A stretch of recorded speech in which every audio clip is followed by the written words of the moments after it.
Send you something in a second. Good evening, ladies and gentlemen, and welcome to Atlantic Bushcraft Adventures. Tonight we are on episode 173, and we're pulling a little bit from the random pile tonight. Ben's move's coming up very soon, and we're going to chat a little bit about that, a few other things. What did I? Okay, is this what you just sent me, Ben? Yeah, don't worry. But yeah, we thought we'd have a little bit of a random night tonight, chat about some of the stuff that's been going on. We did have the request when we put out there, what you folks wanted to hear about, that some people were interested in literally just hearing us having random conversations. And I don't think you can get much more random than this. So we'll give it a shot. We'll see how the feel goes. We'll see how it works with us, see how you folks like it. And if it's something you guys enjoy, there's always room to do it again. Yeah, for sure. So, the elephant in the room, Ben, of course, everybody knows at this point you are getting ready. You're moving out to the other side of the country.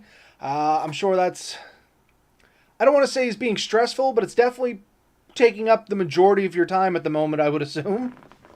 Well, yeah. So I haven't stopped in months trying to get ready for this move. So most of our stuff now is more or less in boxes, except the stuff we need to live day to day. So um, one of the things I've probably packed and repacked and then packed some more and then is my camping gear. And I think I mentioned to you this morning. So what can we talk about? I said like what's really going through my head is what's the best way to pack your gear? Do you pack all light stuff together? So you say, okay, all my sleeping bags are in this bin, and all my hammocks are in this bin, and all my kitchen stuff is in that bin? Or do you pack it by person? So I have 5 people that camp with me. So I have like 5 full sets of gear. Do I make like a set for one daughter, set for another daughter, set for the wife, set for the other daughter, set for myself? And then I tend to have 2 or 3 sets because I'm crazy. So do I have like 3 bins with total separate setups? Like that's one of the options. So I've gone back and forth, and even like today, I realized, well, I need the hammocks this weekend. I don't need the rest of my camping gear, but I'm going to need the hammocks. So I did a thing of just hammocks and tarps and sleep systems. So, it's always something. There's no end to the stuff that needs to be packed and taken and stuff. So So, I have thoughts on this. And I'll try and yeah. walk you through, because I thought about this since we talked about it initially. And I kind of have my thought. I'm going to walk you through my process. You see if this makes any sense to you. I don't think either or is the correct answer. I think a combination of the two to some degree is the correct answer. For yourself, I would probably pack up 1 or 2 setups and just have it ready. That way, if you want to go hammock camping, you're ready to go. Because honestly, from what I know about you and stuff like that, you're more apt to be the one that's going to grab and go. You're just going to be walking around some point of the night and be like, I don't got to work tomorrow. It's a nice night. See ya. You know what I mean? So I feel like that would work best for you. Now, however, for the ladies, I would pack all theirs together. So sleeping bags to sleeping bags, hammocks to hammocks, stuff to stuff, because I think they're still going to want to. Not saying that, but it's going to be sporadic and incremental. So if you pack them up a bag, you may not Yeah. need what you put in that bag for that instance. You may want to be like, oh, well, instead of taking this tarp, I'll take this one because it's a little steeper, or, my inflatable mattresses or whatever are over here. I think that's what you're going to run into on that end of it. But yeah, 100% for you. I'd pack 1 or 2 setups, like a cold weather setup and a warmer weather setup, and just have that as your go bags, if you will. You know what I mean? Because I do feel like you're going to get out there. You're going to be having a little time off, and by time off, I mean probably like a 10-hour stretch, because that's all you really need to justify going out to the woods. I know you.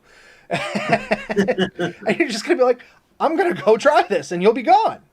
And if you have to mess around with trying to put the stuff you want together for that, I think you'll lose your moment. But if it's the Yeah. girls coming with you, I think it'll be a little bit more pre-planned, and you'll have that freedom to pick and choose what you actually want. So I think I've talked to you before. I have a cot tent set up, Yes. right? And I've only really got to practice it in the yard. So I've definitely practiced what I preach there, and I've been using it in the backyard. I've used it 2, 3 times now. I'm pretty happy with it. It's too big for backwoods camping, but it's excellent as a car camping option. Uh, my SUV's back isn't perfectly flat. Even folding the seats down, it's not quite long enough for my ridiculously tall frame. I mean, it's a real Boosting struggle. myself. It's a real thing. Yeah. So the cot tent kind of makes that solution. You've seen it. You were here one day, and I had it set up, so you got to see it. So you know what? You know I'm not making this stuff up, right? No, it's actually a real nice setup. Yeah.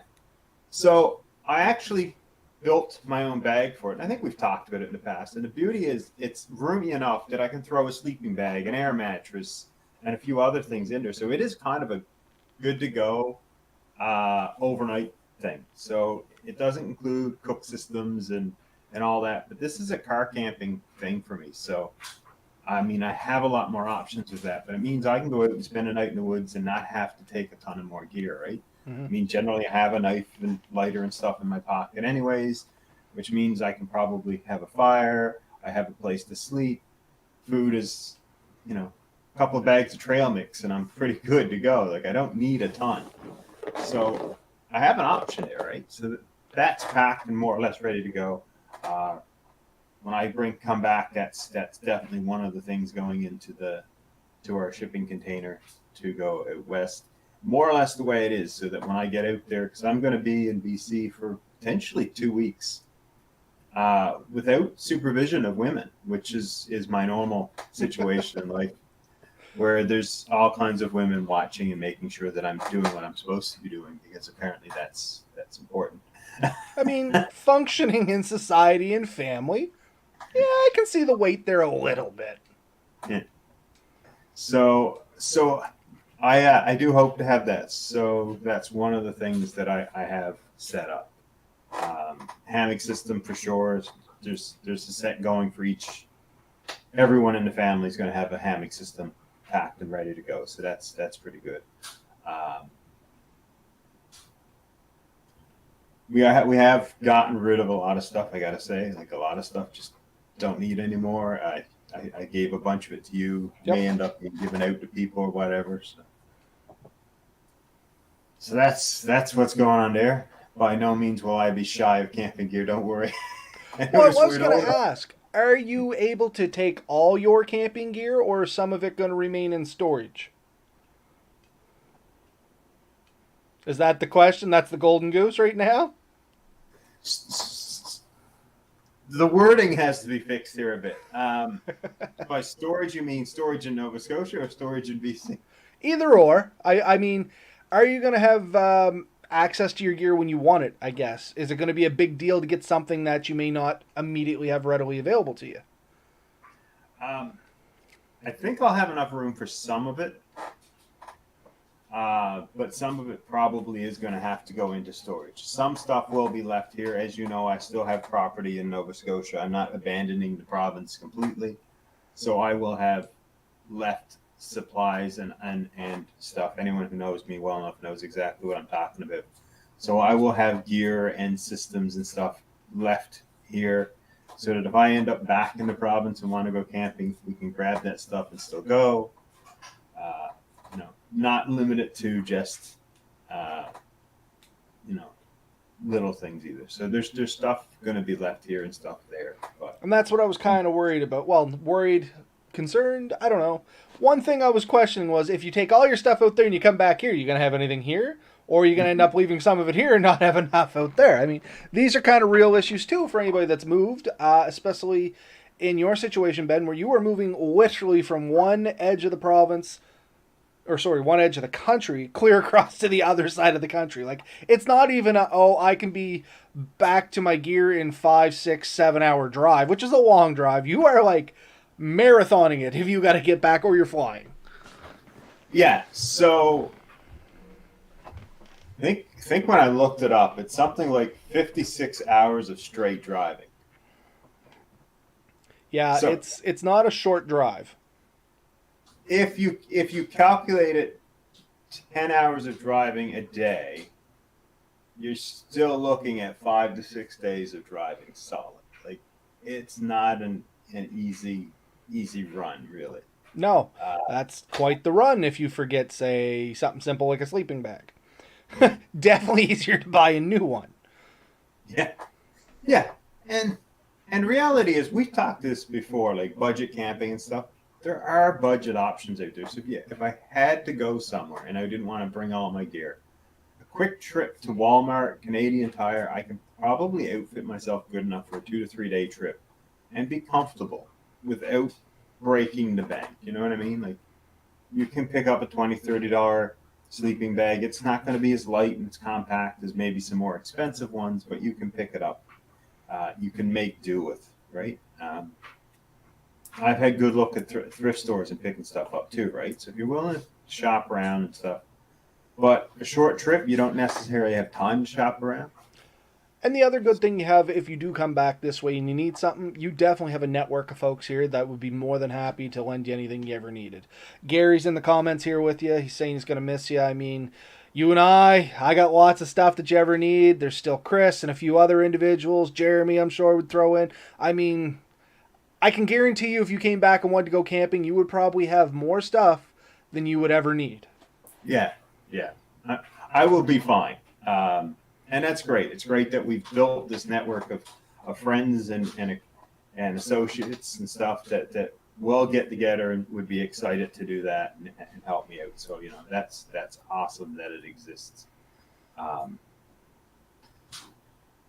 and so, yeah, no, that's good. But yeah, no, that's a huge part of my effort right now.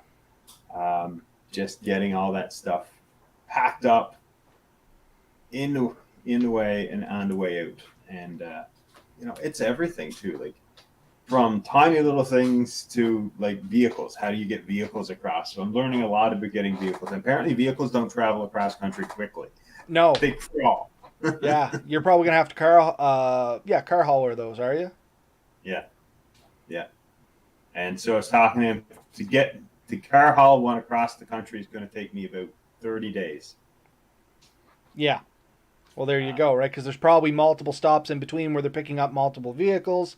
I can see that. I used to travel with a few car haulers, and they told me a little bit about it during truck stops and stuff, and that's basically it. It's not the fact that they come to Nova Scotia and they load up on a bunch of vehicles that are going clear to BC or Alberta or wherever. They're going to, like, one may go to New Brunswick, two may go to Quebec. You may have to pick three more up in Ontario. Like, it's quite the thing to go from one edge of the country to the other, especially hauling a vehicle. Yeah. And like you said, it may not even be the same car hauler moving it the whole length. Exactly. It may ship and shuttle. My understanding, it could be on the train, it could be on some trucks, but it's going to get over there and hopefully in decent shape. So, my question to you with this, because I've never done it, and maybe other people out there are interested, do you leave the keys with the vehicle so they can move it around? I have to assume they will have. I will have to give them at least one set of keys. Yes. And then if something does happen, hoping nothing does, who becomes liable? Does that cover under your insurance, their insurance? Do you buy additional insurance? Well, I think they are somewhat liable, and that's one of the things when you drop it off. And I'll go through this Monday, I guess. So tomorrow I have to call and arrange my drop-off time.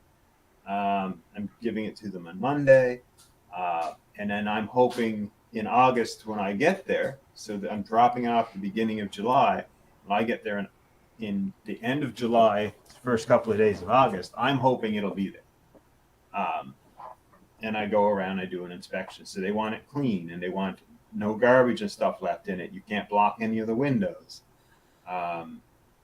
There's a lot of rules to moving a vehicle that far, or at least with the company I'm going with. And see, this is all new to me. I've never tried to move a vehicle that far. I've picked vehicles up from the States and brought them to Canada, but much like you said, it's usually like you drop them just the other side of the border, and then they go to other companies depending on which part of the country they're going to. Yeah. And I wonder if it would have been cheaper to push it through the States. I wonder if I'd called someone in Maine and said, can you get this to Washington? They would have done it for me much cheaper. I honestly don't know, Ben. You're going to be the expert on this between the two of us. You know that, right? Yeah. Yeah. And But anyways, that's what's going on, and it ain't cheap. It's not like they do this for free. I guarantee you that. No, everybody's making some coin.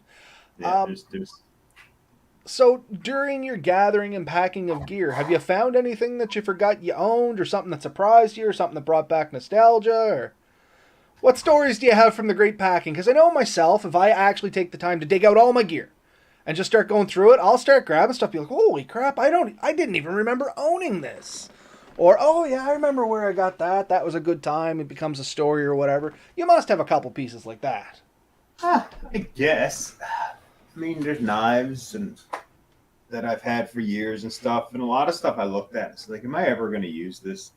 And I tossed a lot of stuff that's just like, I don't know how much stuff we picked up at the dollar store and said, like, this looks like something really neat to use. We'll pick them up. They're only a couple of bucks. Picked up 4 or 5. Never did use them. Never found a point where it was like, yeah, this is the perfect tool for this job. Like, I always had something that was better. So for those things, Ben, anything that comes from a dollar store, I throw in its own box. And if somebody needs something or wants to try something, it's the first box I go to, and if I find it there, they can have it. Like, oh, yeah. I want to try a folding saw. This is a dollar store one. It'll give you the basic idea of how one works. It'll probably work fine for 1 or 2 times. Then you're going to want something better. And that's kind of how that stuff ends up. That's my method of madness, I guess. Yeah, no, agreed.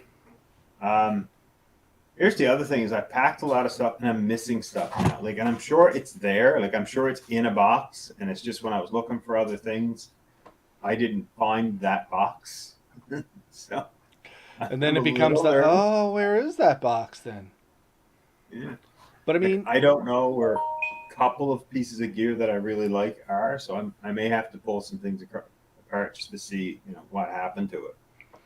And I mean, that's a real thing even if you're just moving across the province. I mean, when I moved from Halifax back down to this area, I had tons of stuff like that. But it becomes, again, the complexity of going clear across the country. And I'm sure there's going to be a learning curve there. You're definitely going to have to put a little thought into how you pack stuff in as it's going into the moving vehicle and as it's coming out of the moving vehicle, so you don't end up with a big cluster in your new residence and you don't start misplacing boxes. Because it's real easy if you just jam everything onto a trailer. It just comes off all willy-nilly. It could take, literally, when we moved into this place, 6 months later, we still had boxes we hadn't unpacked because we got the quote-unquote important things out. And then we would get back to the other stuff. And then it just goes missing. You forget you own stuff. And then all of a sudden like, no word of a lie, Ben. We found a box in our closet just a few months ago that we put there when we moved in and forgot we owned everything that was in it. I mean, it wasn't much. It wasn't important stuff. But that's just how easy it happens. Yeah.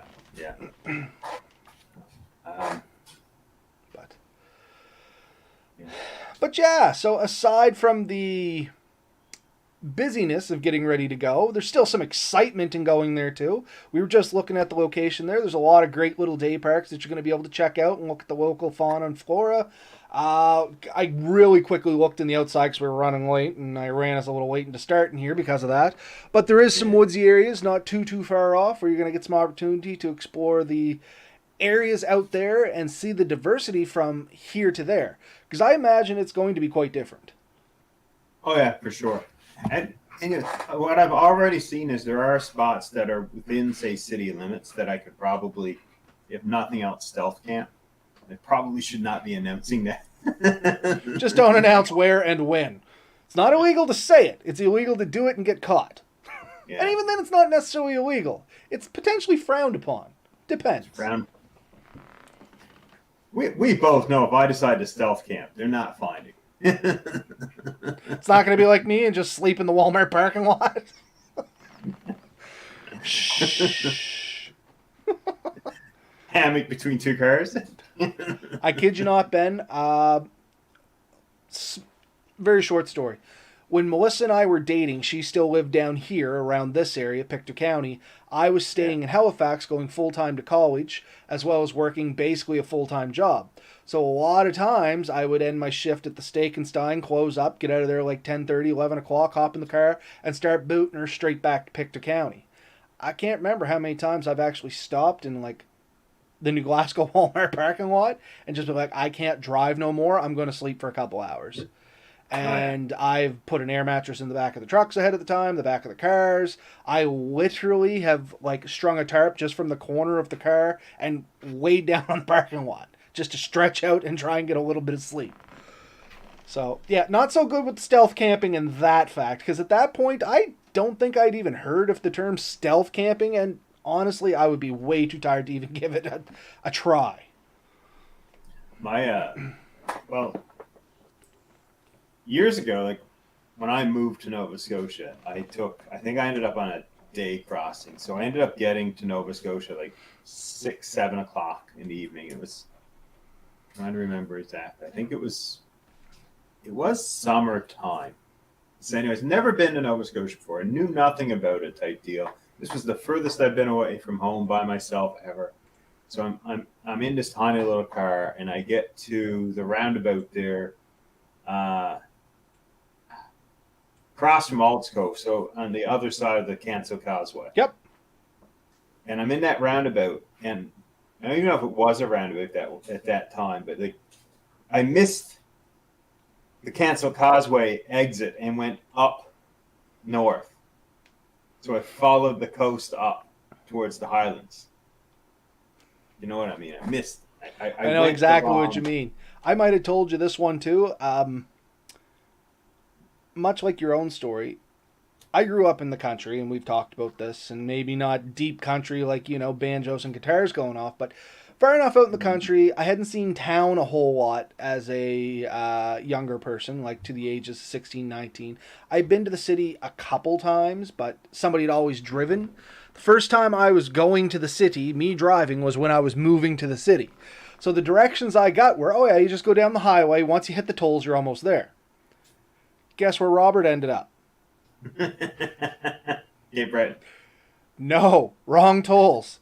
I ended up on my way to New Brunswick. Oh, no. Oh, yeah. Yeah.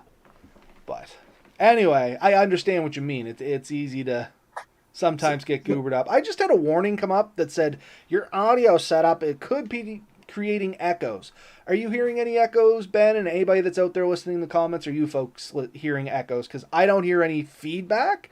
So I think that's probably a warning that's not really required. But just in case, I can always flip back to the headset. I just wanted to try without it. You know what I mean? Ben and I have talked like this a couple times, and I actually enjoy it a little more. So I missed my exit, same as you. And coming rolling back to your story. So I got back, and I crossed the Cancel Causeway. And by then it was like dark, and I was exhausted. And I literally pulled into that Irving there in Ald's Cove, and I drove around to the back. I found a parking spot, and I curled up in the driver's seat and fell asleep because my back seat and trunk and everything was loaded. Now that had to be an uncomfortable sleep. I have never slept in the front seats of a vehicle. Never once. Oh, I have many a time. Nope, I refuse. I'm too short and fat for one. There's no way to get comfortable in the front seat of a vehicle with me. But I never said it was comfortable. I just don't think I'd sleep. Like I tip my hat to you. It takes a special kind of person. I guess that's just not me. I slept on the pavement, man. That was my choice. I used to have so much trouble, especially at night. Like, I find driving a car is possibly the most boring thing humans do. And so at night, I do find I get really tired. And I've gotten to the points where I pulled into graveyards on the highway. Like, I kid you not. I pulled into a graveyard. I pulled in, I parked, and I fell asleep for like 15, 20 minutes. Woke up and then drove the rest of the way home. And sometimes you need to do that. Like, that's not a bad thing to do. It's much better to stop for the 15 minutes, have a little nap, and get there safely than try and push yourself through it and not make it there safely, especially at night. Road hypnotism is a real thing. From the driving I've done in trucks and just driving around the province and stuff like that, especially, it's getting better now because most of the highways are twinned for the most part, but especially on like the single lane highways, you get out along farmlands, there's no street lights. It's just kind of like blackness on both sides and the lines of the road going. Man, it is so easy to slip off. Yeah. To sleep and the road. Don't get me wrong, but it's just you get complacent, you start daydreaming, and it only takes a split second and it ruins your night. You know what I mean? Yeah. Oh yeah. But no, it's definitely a challenge. But I think at some point in most people's lives, they probably have done something similar. I don't think it's as popular as when you and I were in our 20s, man. I don't think people do that anymore. I think the world has gotten a lot smaller, and a lot of people just, if they had to drive through the night, they'd rather just text or do a video call and worry about it the next time the sun was shining. You know what I mean? That's my feeling. Am I wrong to feel that? What do you folks out there think? What do you think, Ben? I don't know. The world is definitely smaller in the fact, like you said, you can just text, you can video chat with people. Like I was talking to a guy this morning. It was in regards to my daughters and how when I mean this is not bushcrafting by any means, but when we were young, back in the '80s, which I was reminded recently is means we're approaching the '80s. We're almost 50 years ago. Yeah, isn't that crazy? That's gross. But when we were young, if your friend moved to a different province, potentially to a different town in the same province, it was a long distance phone call, and it was a big deal to make that call. Yep. Like your parents would literally tell you, "Don't call them. It's a long distance. That's costing me money," and it would be like monitored. Like you would only get like so many minutes because it was going to cost. And if they lived further away, like long distance calls used to be a big thing. Like it was a big deal, right? And now Canada-wide calling is just a thing. Like almost every cell phone has Canada-wide calling. There's no excuse not to call your family, your friends, or whatever. It's generally a local call. And even if they're not in Canada, using the internet, you can talk to people in almost any country. It costs you nothing. Right? And things like Google Audio.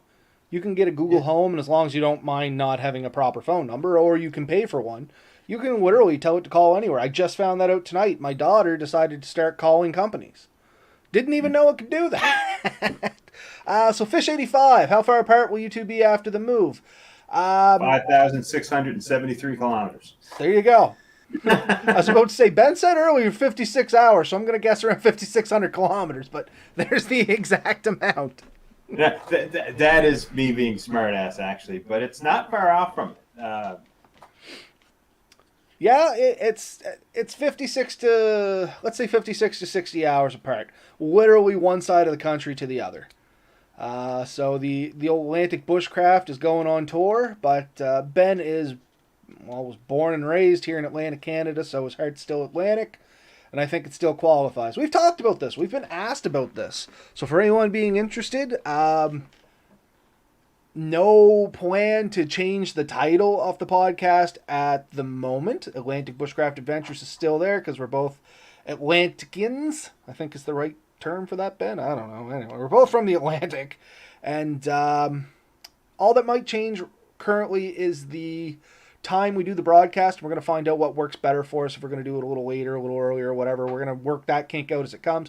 But we're looking at this as a great chance to diversify a little bit.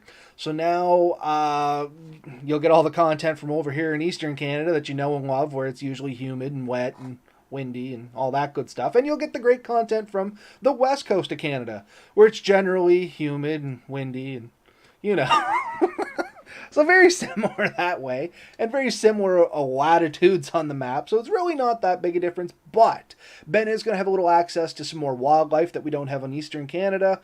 He's going to lose a little wildlife that we do have here in Eastern Canada. He's going to get a few trees we don't have here in Eastern Canada, and he might lose a few trees that we do have here in Eastern Canada. So there's going to be a little bit of diversity around there, hopefully allow for a few new, unique stories that may be a little closer to other regions people listen from, because by no means is our podcast exclusively Atlantic Canada only that tunes in. We've found since we started doing this, we have people all over the world that will shoot us messages and say, hey, first time stopping in. We've had lots of people from the US come on. We've had people from Ireland, the UK, and hopefully this will diversify that out. show on your latest EDC. So Charles Chapman, can you do a show on your latest EDC, everyday carry? You know what? We can sure as heck do a show for you on that one. Honestly, we could almost talk about it tonight because it's an EDC. We always have it with us. But do you want to do a full show on that, or do you just want to kind of have a quick chat about it tonight in our random talk? Well, we can. I mean, I don't actually carry that much on me every day, but the stuff I carry, I really do carry every day. And yeah, I was gonna say I have my. I mean, funny enough, I got my Olight, which I've shown on the channel before. I either carry this folding knife or this multi-tool. And my lighter is just in on my bedside table, and I consider my watch and my phone part of my EDC. Yeah. So. Somewhat similar. I have 2 knives that I carry every day. I have a Swiss Army knife, which just has a bunch of tools and like the toothpick and 2 blades, and I love that. It's a solid one. I like this one. It's got a little bit of shape and it's got locking blades, so it's been my favorite little Swiss Army knife since I got it. I got a bigger one I love, but I rarely use because this one's so convenient. Then I have, I think it's a buck. I think they call it the Kingsman. It's Canadian Tire. And I like that because it's just got a bigger blade. It comes in handy for a lot of stuff. The only thing I miss in this one is I wish it had a couple different types of screwdrivers. It just has the flat. I'd like to have a Phillips, maybe a Robinson, number 2. This is kind of new. I haven't always carried this, but I now carry a set of wireless headphones in my pocket pretty well everywhere I go. Comes in handy. And I have now ended up with 2 cell phones. No, you can't do 2 cell phones. My wife's doing the same thing. Get a phone that takes 2 SIM cards. Don't be the weirdo, man. I can't. I'm not allowed. Okay, that's fair then. So work has given me a phone that I need to keep for work, and it's an. I know it's bad, but it's an iPhone. So it's not bad. So that's your thing. iPhone. That's your thing. Oh no, it's horrible. and it's a restricted iPhone, so we only have certain apps and stuff. Mm-hmm. So it's not like I can move everything I have over to that. So I have to carry one for work, and I also have to carry I don't have to. I carry mine because then I have all the apps I want and the freedom to use it the way I need to. So that's why I have 2. It is nice though in a couple of things is I always have a backup now. And because I don't really, other than for work purposes, use my work one, it seems to last forever. I rarely have to charge it because it goes 4 or 5 days and I'm looking at the battery's not down. Where my personal phone I'm using almost continuously, battery usually lasts a day at best. So you're looking at your wife. My wife wants. Okay, so story time. Seeing it's a random night anyway. Yeah. Am I allowed to tell the story, Mel? No. Oh. Anyway, my wife's coming in for a beer that she potentially does not own. And she's walking out with it while flipping me off. So obviously she got her beer. Yeah. But, anywho, what was I saying? What were we saying? Other than that, I carry keys. Now my keys stay. This is probably more information. My keys have a location in the house because I have multiple vehicles that I may use. Usually they just stay there and I just grab the vehicle I'm going to use. So I don't carry all the keys all the time. I used to. It took a lot of room in my pocket and it was killing my jeans. So I stopped it. And then I have my wallet. My wallet has the normal accoutrements. The only thing that in it that people might find kind of interesting is, my Agua Cannon saw? Yeah. There's 2 spare C-clamps. and I didn't know what to do with them. Like I said, if I need them, I need them. And I thought about putting them but I can't really attach them to the saw and anywhere else. So that goes in my wallet. everywhere I go, I have the 2 C clamps for my agua can. Because if I ever I need mean, it, you're I always going want to have them your all. wallet, or you should always have your wallet, right? So, Yeah. Yeah. Other than that, like you, I always have a watch. I have a couple of watches. It's one of 3 that I generally am wearing. I got one or Um, two, depending on what I'm doing. yeah.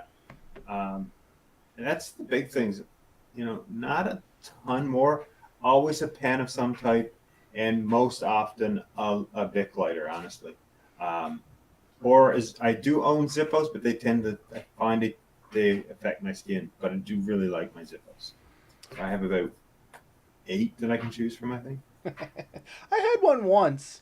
I always had cheaper ones, so they always tend to have some sort of leaking, and we've talked about this before, so I eventually faded away from them. But I should get another one. I did like, if nothing else, using them as a fidget toy. I have a half Zippo, and by that I mean it's like half as wide. It's not as big, Hmm. and I could probably send it back. They'd probably redo it for me because I think they have like this. They have a forever warranty on these things. Zippo is a good brand, but it used to have a ship on it. It's like a white plastic or ivory type material on it, and it had like a ship engraved in it. And my father used it for years, and he wore the ship off of it. Is what he did. I have one with like an infantry one, so it has the infantry symbols and stuff on Mhm. it. I have 2 or 3 different ones. I have one that was from a wedding that I went to, so my initials were engraved in it. So, but I do like them. I think I have one with Newfoundland on it. So they're a good tool. But When I was a smoker, I exclusively used a Zippo. I preferred I it. But, I mean, when I gave up smoking is actually when I stopped carrying the Zippo, because for a while, I didn't carry a lighter, period. Because it was one less thing to try and remind me to have a smoke. You know what I mean? I kind of just went cold turkey, dropped everything. That's when I moved to Halifax to go to college. I was moving in with roommates. They didn't smoke, so it was prime time to do it if I was going to do it. And yeah, that's kind of when I got away from it. And when you said pen, that reminded me. I don't have it here, and I guess it's kind of a everyday carry. I carry a pencil in my overshirt or my uniform shirt or whatever you want to call it. I don't go anywhere generally without a pencil. You said pen. I choose pencil simply because um, pens have a tendency, if I keep them in my front pocket too long, they'll overheat if I'm outside, and sometimes I've had them leak and crap like that. And a pencil will generally write okay in the rain if you have decent paper, you know what I mean? And this is all based off of somebody once told me, the old joke or whatever it was. The who was it? The Americans spent millions of dollars trying to make a pen that would go into space that would write upside down, blah blah blah blah blah, and the Russians sent a pencil. And I always Yeah. based it off that because I was like, okay, it makes sense. Now, later on, I found out that was just, it's actually not a very good reference because you couldn't actually send pencils to space. The graphite in them, if they chipped and broke, was conductive, and if it floated into a system, it would cause it could potentially cause the ship to malfunction.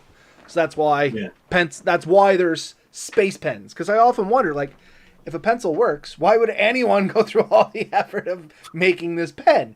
And it's because they were worried about the graphite dust and stuff like that screwing up systems. Or that's what my research has led me to believe. I could be completely wrong. I'm not an astronaut. So you notice we don't call it graphite though. We always called it lead. Yeah. It's because original pencils actually had a lead piece in it, and the lead wore. But then they discovered that lead was toxic and graphite was relatively Too many cheap. of us kids licking them. That's why. Can still taste it, can't you? But yes, that's just a quick chat on our EDC. We can definitely do a more in-depth one at a later time if you want, Charles. But I mean, that's the quick and dirty off it. And that's literally the stuff we carry every single day. And I mean, that's even when we go out camping. As we bring our other stuff, chances are we still got our EDC stuff on us as well. It's just so much habit.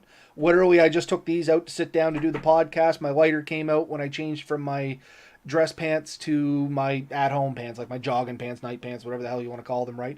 Funny enough, though, I picked the knife up in the multi-tool and put back in my pocket.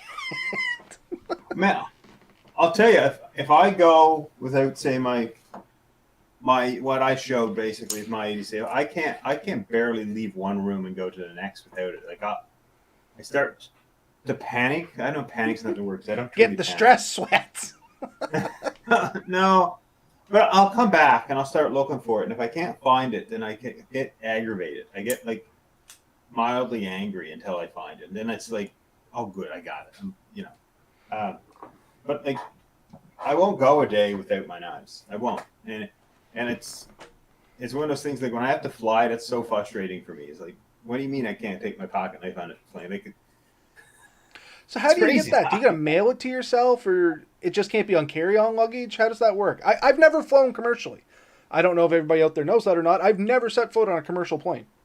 Oh no. No. I've never Uh, been in a commercial plane. I've seen all of Nova Scotia from the air. I've never been in a plane. oh wow. Just the way life works, I guess. Uh, I put mine in my check baggage, and it's literally like this. Like I will land in the plane, I'll go down to the thing, and when my check baggage comes out, I will open my pack and I will reach and grab my knives, put it in my pocket, and I'm good again. But I don't like it. I don't like it.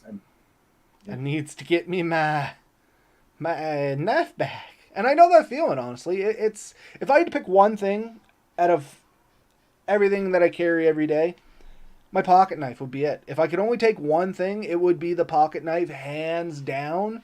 The lighter, it's a convenience. The flashlight, that's a convenience. The pocket knife is a necessity for me. I don't realize how often I use that every single day.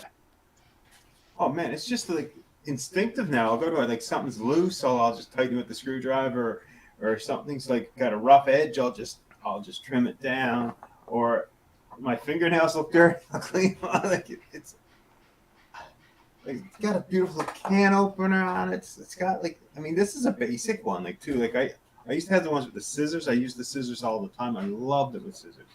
And you know what? I found like these got ridiculously expensive over the last 10, 15, 20 years. Like I remember being able to pick these up. I swear you can pick them up for 15, 20 bucks. Now they're not 15, 20 bucks anymore. Like some of these go for like over $100, like times 200 bucks. Oh yeah, I mean, I wanted to find your little woodcarver one. I was looking for one of those, and I was into it over 400, over 100. Wow, man, I think I just took a mild stroke. I was looking at to being into it for over $100. Did I tell you what the actual distance is? No, do you have the exact distance now? From the town that you basically live in to the address that I will be moving to. So we're off by a few kilometers here, but you can say it's going to be 5,726. Man, you were close. You were so close. You were what? You were less than 60 kilometers off. Yeah. So, I mean, I've been looking for my house that I'm in now, and I've been looking for a few other things just to see. And like I mean, you know me, I seriously consider driving. Like, but it's the time, right? Like, if it was just me and I didn't have the kids and all that, and I didn't like want to give them a summer vacation, I would have done it because I would have taken a solid week plus the weekends and just drove, and I would have crashed here, there, and everywhere. Just had a good go of it, and I get that. Yeah. But no, it's I'm excited for it. It's gonna be a change. It's gonna be different. It's not, No, it's going to be interesting. Once again, I've told you this off air too. I think it's a great opportunity for you and your family, and I hope you embrace it wholeheartedly. I mean, you always got us rednecks back here waiting for you if you ever get homesick. You know what I mean? So. Yeah. And now I just got to figure out how to get over there and visit you one of these times so we can go try some stuff. Well, you do, and apparently you need to go for a commercial flight, so we'll have to figure that out. Yeah, funny enough, Ben and I were talking about the other day, and just jokingly, if you're real sporadic with when you want to go, you can go for as cheap as $150. It was surprising. Yeah, so Google Flights, if you want to travel somewhere, Google Flights, you can put it in. You just put in where you're to and where you want to go. And if you don't even want to care where you want to go, just put in where you're to and a date range.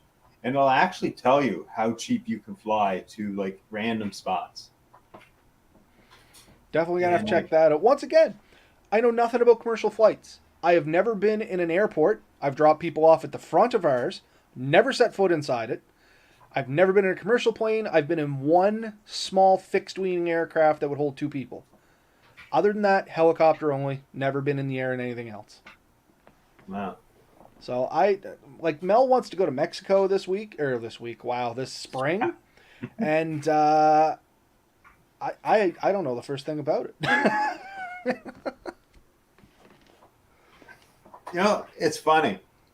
Things we don't know the first thing about, or things we haven't done in a long time. You know the last time I was in public transit? Man, I'm going to guess early 2000s. Yeah. Yeah. Just because that's about when I'd expect you to be in and around Halifax. And it wasn't Halifax. I don't know if I've been in a bus in Halifax ever. Oh, fair enough. That's the only buses I've ever... Nope, that's a lie. We used to have public transit here in New Glasgow when I was a kid, and I was on that. That was the first time I was ever on public transit, and then it was just Halifax. And man, I don't miss that at all. No, when I was going to university, I mean, I used to have I think I bought month passes at the time, and that's how I got to and from university when I lived across the city and stuff. And it was, I got used to it. It was great. Once you got used to the busing system, and you're like, I don't have to worry about where I park. You walk away from your vehicle, to come back for you later. You don't want to go, So. Oh, it was convenient. I have nothing against that. I learned I get motion sick in a bus. Oh, okay. So it didn't agree with me. I did it every day I was in there. I used to travel from Bedford Highway where I lived to Purdy's Wharf area where I worked. Had to take the bus every day. Or you paid to drive and park, and it was just, anyway. I learned I get motion sick, bottom line. And they never go to any good camping spots. Although in Halifax, I did find out they have these outside transit buses that would drive you to Porter's Lake area and stuff like that. I did not know that at the time. Once again, complete noob, didn't know it, but I could have actually jumped on the bus, got dropped off at Porter's Lake, and been basically at Porter's Lake campground within an hour walk. So I hear what you're saying, and that is true. But if you're in, believe it or not, if you're in Halifax, the bus will bring you to 4 or 5 decent spots to go backwoods camping. Seriously, once again, never knew. This is almost, once you get established over there, might not be a bad idea to tell people how they can find some of the stuff out. I lived in Halifax for 4 years. I didn't know that. Literally, I thought I was doing good to find out and went out to Porter's Lake. Well, I think it's called Cloud Lake Wilderness Area. Is right behind Bayers Lake. Yep. So if you took the bus to Bayers Lake, it used to be, I want to say where one of the thrift stores was. That's not what's there now. I can't remember what's there now, but one of the strip malls there, you literally walk behind it. One of the trails is there. You can walk for miles, not be part of the city. There is a bunch of other parks that you could potentially do backwoods camping inside of.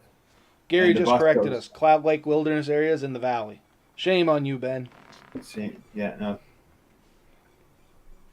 What is it then? Chain Lake. Pretty sure it's. Either case, Long Lake. it came to a walking trail. What? I do know Long Lake. But either case, it came to some sort of walking trail. I never knew that. But once again, I guess it's just my lack of knowledge of the area. I guess moral of the story or takeaway from this is if you do your research and look around, I'm sure you would find some of this stuff. At the time, I just wasn't so inclined. I was working and stuff, didn't have a lot of time to go out and do the stuff, unfortunately. And I just never could justify spending the time to look it up. But I guess you're right. If you're willing to put time in, I'm sure you'd find lots of stuff. There's a couple of entrances to Salmon River, the Waverly Salmon River Wilderness Area, that you can get to by bus. It's shocking how much, the buses that bring you to the edges of town, there's oftentimes plenty of spots you can camp from there. So, you can camp. And I met a guy who did it. He used to go camping, and he was really into it, and he wanted to meet other people, so he used to plan trips. It was part of the Nova Scotia Bushcraft group. and he planned 4 or 5 trips, and every trip he would ever plan or a hike always had to be where a bus landed, which was kind of frustrating for those of us who didn't. I know who you're talking about. I But don't think no, he's part. I don't think he's part of the group anymore. he's not. No, he went to something else. But I still talk to him occasionally. I don't think we're not the same guy. Oh, okay then. We'll talk after the show. Yeah. Um, Yeah. but yeah, how about you folks out there? Some of our city brethren. How do you guys get your camping fix? Do you guys have to drive out of the city? Do you take a bus and find a spot like Ben was talking about? What do you folks do to get your out there fix? Great information for us. Mel and I have always wanted to try and do like a little staycation kind of deal where we get to the city, we can do some stuff there, but then we can kind of sneak to the outskirts and do some camping, or you know what I mean? Like, what's the best way to go about it? Be interested to hear what you folks out there say, because I do know there's plenty of you that live in cities and stuff like that. Shoot us an email, shoot us a message on the website, whatever, and we can talk about that in a later episode. Because I'm sure you folks out there have done it. You have tried and true methods. It'd be great to hear from you. Yeah, no, and you know what? I don't even think you'd look at that out of place anymore, because I've seen people going through the city with full like camping backpacks on. So it's not even like people look at it and say, "Oh, that guy's going camping." Like, they may literally just think that's the way that guy carries his stuff nowadays. You know what I mean? Or he's just coming in from town. Like, they may not expect you're going into the woods. But yeah, you can get a lot of spots with a bus. So it's, just because you live in a city and don't have access to a car that you can take and stuff. And here's the other thing, and this is a kicker for me and you too. You're not always comfortable leaving your car at the trailhead. No, not always. Right? My wife has often complained about that. Like, well, I say, well, let's go camping here. What if someone comes and messes with our car? It's there. What if it's not a place that's meant for overnight trips?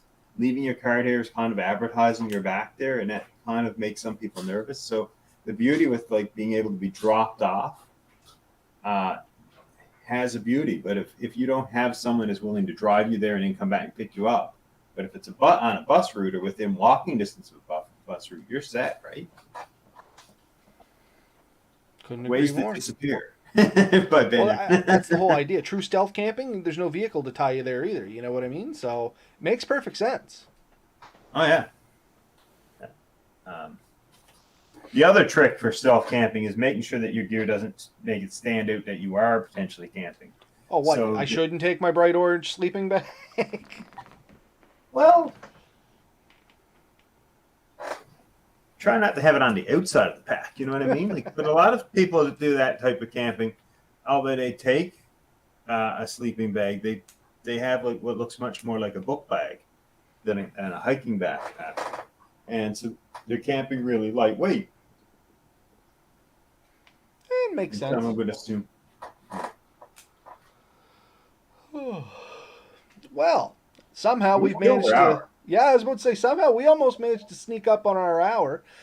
There was one last thing I want to throw out there, just a little bit of news on my end. Ben's already aware of it, but I've been talking about this for so long that I thought that it would probably be proper to let people know I have finally broken down and got something. And I'm just trying to make sure that it comes up on my thing here. But with much ado and many years of talking about it, because I've been talking about it since Ben and I started doing this, I finally got my canoe. So I have a boat now, and it actually floats. How are you liking it? Honestly, love it. It's a little long. I should be able to pull up another photo here. So there it is on the truck. Like I said, it's a 17 foot, right? 17. It's actually 17.4 tip to tip. Yeah. So 17-foot boat, a little better than. And if it had the proper end caps on it, I think you'd probably get the 17.6 out of it. Yeah. But no, it's a little long for the racks, but the racks hold it super good. I mean, it's doesn't move, nothing like that. What you see there is basically how I travel with it. Once I made the end rigid, you and I had talked about this before, and I'd show you where I had to do a little bit of repair work on it. Once I made that rigid, I didn't even have to run straps from the tip of it to the front of the truck. It does not move on that rack. Yeah. It's perfectly straight, doesn't wiggle. I mean, the only time it moves if it hit a bump or something like that, which I don't think the ratchet straps are going to help with in the slightest anyway. The wind just kind of seems to cut through it, works great, and it holds me, Melissa, and Lily, and it barely sinks in the water. Oh yeah, no. So I think you're probably good for like 1,200 pounds in that rig, man. Like that's it. I looked it up, site you Yeah. sent me, and it's something like for that canoe, when you put in all the specifications, maximum capacity is 1,700 pounds or something. Comfortable capacity is about 1,000 pounds, 1,100 pounds. Max capacity is like 1,700 pounds. So you can pull a moose out with that thing. Pretty much. It's so long, and it's a soft belly, and I learned this from you too. I didn't realize they made like soft-shelled, hard-shelled canoes. I thought they were all hard shells, so when I went to go buy this thing, I was poking it, and I'm like, holy crap, that's flimsy. Is that a thing? And you were the one that told me. You're like, oh yeah, that's just the style of it. So I'm like, okay, I trust you, man. And I went out and looked at it and bought it because it was in good shape for the price they wanted. What did I pick that up for? $300, I think. Right. I can't remember. Anyway, it was in my price range. And I'm broke, so that's how much it cost. I had minor work into it. I had to pop some rivets into it and make 2 little brackets. And then, in addition to that, I did not have to do this. I did it because I wanted to. I made some hand hooks on either end of it and bolted it through, and that made the entire ends 100% rigid now, and it's just great. And once it hits the water, it's solid as a rock. Like, it might be a little floppy on land, but as soon as it gets the water under the underbelly off it, it's like solid. Yeah. No, it's hard to beat a good canoe, man. I've had a canoe pretty well since I've been in Nova Scotia. One of the first things I bought once I got this house was I bought myself a red Upper Canada canoe. You've seen it. You've been in it. Solid canoe. It's made of that Ramex style material, but it's like thicker material. And man, like I've beat that down rivers. I've ran into banks. I've had all kinds of fun. And this one here is going to give you years of enjoyment and fun, and your daughter's going to love it, and your wife's going to put up with you. Yeah, actually, Mel enjoyed it. You know what? Oh, she done really well in it. There goes Damien in his car. She had a blast in it. Lily loves it. On one of the pictures here, you can see I actually have it flipped around backwards. She's sitting at the back. I'm sitting at the front, technically. I'm just have it flipped around. She used the little back stool because she did not want to sit on a seat. But she used that to put her ducks and stuff on, and we went paddle around the harbor there, and she had a blast. Like an absolute blast. And that's how I do. When I go solo in a larger canoe, you sit in the back. You sit in the front seat paddling backwards. Yeah. Spin the whole canoe around. Because otherwise, if you try and sit in the back, it's too back heavy, and you get the front flapping around. It's just not good. Well, because the front end is 17 feet ahead of you. Yeah. The slightest breeze just takes it and pushes it wherever it wants to go. Well, that's me, Lily, and I on the bicycle. I have one. There it is. There's me loading it onto the truck. Yeah. And honestly, the way I do it is I sit it beside the truck. I just pick it up in the center there. I kneel on the tailgate. I set it on the rack. Then you just go to the back. You pick the back end up and you just slide it forward. When it hits the back cross member, you just strap her down. Bob's your uncle. Off you go. It's really super simple. I was super worried that with the length of the canoe, I was going to have a hard time, putting it on and off the truck by myself, but it worked out great. Everything about this canoe, and it's so weird because normally I don't luck out this good. Something always usually happens, not to be, the Debbie Downer on this, but I fully expected something to not go right and prepared for that and accepted that. And man, this thing has gone like grease smooth. It's just great so far. Awesome. No, that's great. That's great, buddy. I think you'll love it for years. And you'll have to send me some pictures when you do some camping trips with it. Last weekend I was supposed to go camping with it. I was supposed to surprise you guys, but we unfortunately lost our babysitter, and I was being hush-hush about that. I was just going to show up and be like, hey guys, where's the party? But it didn't work out. So I ended up having to stay home with Willie, and that was that. But that's okay. The in-laws were getting over COVID. It really wasn't fair to them to try and spring a 6-year-old hyperactive girl on them. So it is what it is. But Yeah, no, that was my plan right from the beginning. But as soon as I got it, I'm like, I got to sneak up on Ben somehow when he's out. And that was the plan, because I think that was the weekend you guys were all going boating. I was trying to get Okay. as much information out of you as I could as to where you were being, so I could sneak out and join you. But it just So we ended up that weekend. That was 2 weekends ago, I think. But that weekend we ended up in the Shuby River. Did I tell you guys about this trip? no, not at all. So me and my buddy Chris, our buddy Chris, we went out to Shuby River and we put in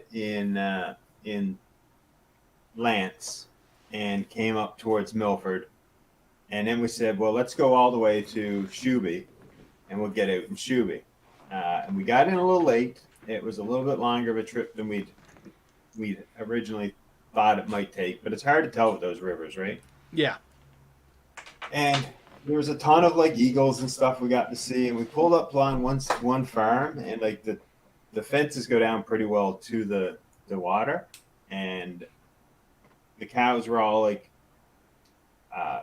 bunched up as we came up to the fence. But one of them took an interest in us, started following us down the river, and a few times he looked like he was going to crawl into the river after us. And I was kind of worried that if he did, he'd create enough motion, he might knock us over. Anyways, by the time we got to the other end of the field, like, because, it's long, winding, there was a stampede. I bet you we had 50 cow chasing us down the river. Well, they're naturally curious. They might have just thought, oh, look at those guys going. Yeah, no, they were definitely curious, and not like aggressive or anything, but like curious enough that I was worried that they might get in and knock us over by accident. So a couple times we pulled off, and then we got a little bit further up, and my daughter heard this splashing noise. She said, "What's that splashing?" Like, and I look up, and guess what was coming up the river at us? The tidal bore. Oh, no. So we figured probably about 2 foot of water. Like we went from going downstream to 2 feet of water coming up the river at us. And I just got the canoe straightened out, and the bore passed us. And then we were like fighting the current for the next hour. Oh, man, that's a long, tired paddle. Yeah. And we would have to go like left side of the river to the right side of the river, trying to like always be on the inside of the bend where the current was less strong and stuff. Like, it was a fight. And man, like full-size trees and branches and logs and debris, just random debris coming out, like sweepers that could easily took us out. Like, it was a messy ride. Like, I'm not saying it was bad, because we enjoyed it. We loved every second of it. We had a good trip. It was We got challenging. to one. What? It was challenging. There was a challenge to it, and we didn't make it to our final destination. And a lady came out of her house, and she's like, "Are you guys okay?" And we were like, "Yeah, we're fine." She said, "Well, you look like you know what you're doing, but you want to come out? Well, you can come out here, and I'll get you home." Well, that was nice of them. Yeah, so we actually did. We got out. We said hi, and they knew some of my neighbors and stuff, and called my wife. She came and picked us up, and we got cookies. It was good. It was good. The cookies made it worthwhile. But no, that's good. That's it's always a nice story. There's Shuby's a nice river too. I've never paddled it, flown over a few times. I know the Eagle area that you're talking about. We used to be able to watch those from one of our depot locations, and yeah, no. If anybody is really interested, I assume it'd be a great boat ride. Buddy of mine actually works at one of the tidal board places. His name's Dave. I won't mention his last name, but if you're at one of the tidal board places and you see Dave, who is a little more vertically challenged and bald, you'll know it's the guy. So Jeremy. Pretty much. You know what? Could be like Jeremy's lost brother, to be honest with you. They're very similar. Oh man, I'm cruel to that man. Hey Nate, welcome to the show, bud. And yeah, we're just about to sign off. Thank you very much for joining us. Was there anything else you want to finish up on there, Ben? We had a whole gambit of topics here tonight, and it was a lot of fun. What's your thoughts? No, well, I mean, I'm gonna throw this one thing out there. Yeah, if you get the chance, like you personally, but anyone listening, you get the chance to do Shuby River. It's a decent river to run. You can pretty well run it year round, as far as I can tell. And you can put in 4 or 5 places. But if you're going downstream after you pass Milford, be aware that you may hit the tidal board. It does happen. Fair enough. So watch the tides is what you're saying, and don't. If there's a tidal board book to come out, you better not be paddling up. Don't be a Ben. But it's so much more fun. Interesting, I guess is the word I was looking for. It's so much more interesting. And you and I both know that I'm still not going to check. No, nor would I. I just take my chances and hope for the best. Right? But if you don't have my level of confidence or foolishness, check and make sure, because the tidal board can be dangerous for sure, right? And I definitely don't recommend anyone who's not confident in their abilities. Yeah, it's definitely not something I'm putting at the top of my list until I get a little more seat time under me.